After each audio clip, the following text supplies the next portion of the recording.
Welcome to the InSession Film Podcast for June 2nd, 2014. This is episode 67, and I'm JD Duran. I am Blake Pertuzit. I'm Nathan Cunningham. And I'm Justin Panatti. Thank you, Nate and Justin, for coming on the show. This is your guys' first time on the podcast. And for those that don't know, these guys host an awesome podcast called The Green Room Report. And I've been privileged to be on a few different times, which has been a lot of fun. But fellas, tell us a little bit about your podcast and where we can find it on the internet. Well, for starters, awesome is a little bit too high. I'd say it's pretty good. I would say that's how I would describe our podcast. But yeah, no, The Green Room is a part of houndsports.com, and houndsports.com is obviously it's a sports website, but Nate and I do a lot of content development on the entertainment and pop culture side for The Green Room, as well as our sports responsibilities as well. And so we decided to get a podcast going. Initially, it was supposed to be kind of an entertainment-based one, but a couple of weeks ago, I just went to Nate and I was just like, let's just face facts. This is just a comic book podcast. Like, you know, sure. Nice. try to keep it pretty like not mainstream, but it's pretty much a geek culture podcast. Nate, you got any thoughts you want to share? Yeah, no, I mean, we kind of we realized it probably 3 weeks ago now. It's like we can't hide our true colors anymore. So it's pretty much exclusively comic book nerdy stuff. But it's fun. We have a lot of fun with it. It is a lot of fun, and I've enjoyed talking Spider-Man and Godzilla and all kinds of fun stuff with you guys, so definitely go follow those guys. It is a good podcast. They may want to be a little bit humble about themselves and not say it's awesome, but I would disagree. It's pretty good. But this week's show is going to be a lot of fun. I've been really looking forward to discussing this film for quite some time now, but we're going to go pretty heavily into X-Men Days of Future Past, which is going to be great. And going off of that, because there's a lot of fantastic actors in this film, obviously, for our top 3 segment, we're going to do our top 3 movies from actors in Days of Future Past. So a lot of great stuff to choose from there. And of course, we'll finish off the show as usual with films we got to see over the last week. But before we get into that, fellas, how was your guys this week? Mine was all right. Nothing too special on my end. Just watching NBA playoffs, and that's about it. I don't know what else you guys been up to. Well, not a whole lot on my end. I was finally, my Red Sox are finally winning some baseball games. So, and like, I guess now JD will infiltrate InSession with sports talk, because that seems to be running gag over on the Green Room Report, is it?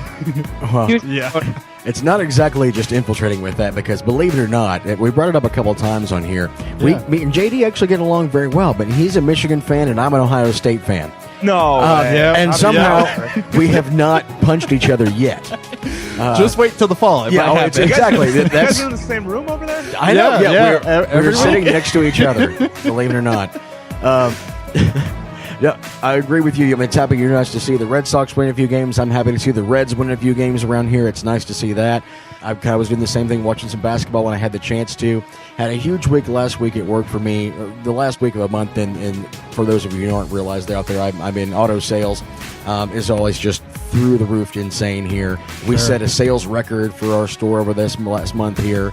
Very so nice. we were Very cool. actually, I think over the last 3 days of the month, we sold over 30 cars there, and it was crazy. Just everybody was running, wearing holes in the ground. So I didn't get to see as many movies as I wanted to because of that here, and I'm definitely tired because of it. But the bank account's going to be feeling pretty good here pretty soon. So it's definitely a trade-off I'm willing to make. JD, go ahead and spill the beans here. Yeah, well, speaking of winning, I did get married over the last week. Yes. Oh, man, that tops whatever I did. Yeah, exactly. It's better than us. We could have a whole podcast just about that, I'm sure. Yeah.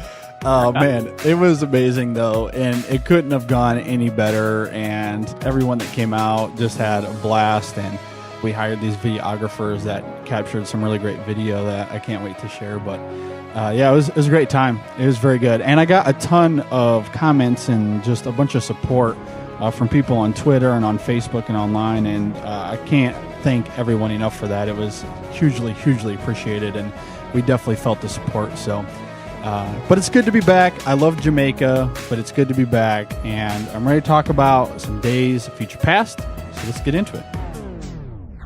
And here we go.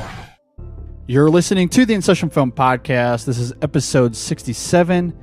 Blake, what's the last thing you remember? Actually, I might need a little help with that. Everything after episode 65 is a little blurry. How did you lose them? treatment for my spine affects my DNA. You sacrificed your powers so you could walk. What do you know about it? I've lost my fair share. Huh. Dry your eyes, Eric. Doesn't justify what you've done. You've no idea what I've done. I know that you took the things that mean the most to me. Well, maybe you should have fought harder for them.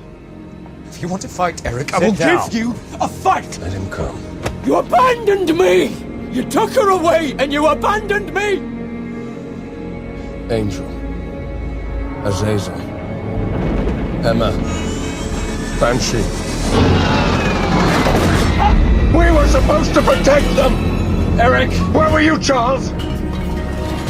You abandoned us all. All right, X-Men Days of Future Past is directed by Bryan Singer and stars Patric Stewart, Ian McKellen, Hugh Jackman, James McAvoy, Michael Fassbender, Jennifer Lawrence, Peter Dinklage, and the list goes on and on and on. All right, guys, I'll kick it to you first, Nate and Justin. What did you guys think about X-Men Days of Future Past? Well, I guess, Justin, I'll let you start here since you're the resident X-Men guy, so...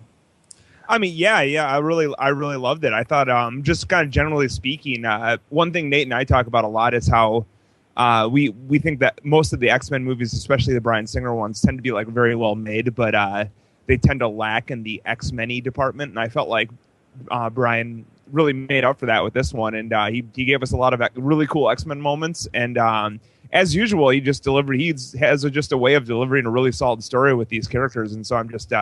I was pumped to see him be able to mix that in with some really good X-Men stuff as well. Yeah, I would echo the same sentiments. I feel like it was nearly a perfect job of knowing, like, okay, so now I'm going to go dark here, and now it's going to be, just a little bit of humor, and now it's going to be really intense, and now it's going to have this stunning visual effect. And I mean, to have the two, to be going back and forth between time eras and everything else, I thought it was done really, really well. And when I left the theater, I thought that it was like a really perfect blend of First Class and X2, which I don't know if those are you guys' favorite X-Men movies, but they were my favorite X-Men. Yeah, I agree with that too. Yeah, so I was like, wow, this is like the perfect hybrid of those two movies, so I thought it was excellent. Yeah, I loved every bit of it. I know, JD, that you tend to kind of stay away from trailers and things like that out there. I'm the exact opposite, especially with these comic book type movies that I'm drawn to from my youth. I was on with every single trailer, everything that came along there. And, of course, I amped it way up. And a lot of times I worry, though, that it's going to fall beneath my expectations because I get excited about things and build it up there. But for the first time ever, this hit every single note for me. It did everything that I wanted it to do. It took pretty much all of my gripes about the Brett Ratner film, X3, and fixed both of those things for me with the time error on that. The only problem I have is that the timeline still just didn't fix that the fact that Bryan Singer still did Superman Returns.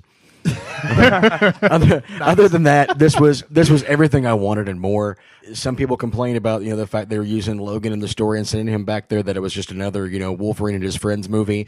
But I think that it was balanced, like you guys said so well, between light and dark and humor and the special effects and everything, that I can't say anything but negative about it personally. Yeah, I can pretty much just echo the sentiment of what you guys have just talked about. I loved the action here. I felt like the action was more than what we've seen before from a lot of the other X-Men films, or at least I tend to enjoy this one more for whatever reason.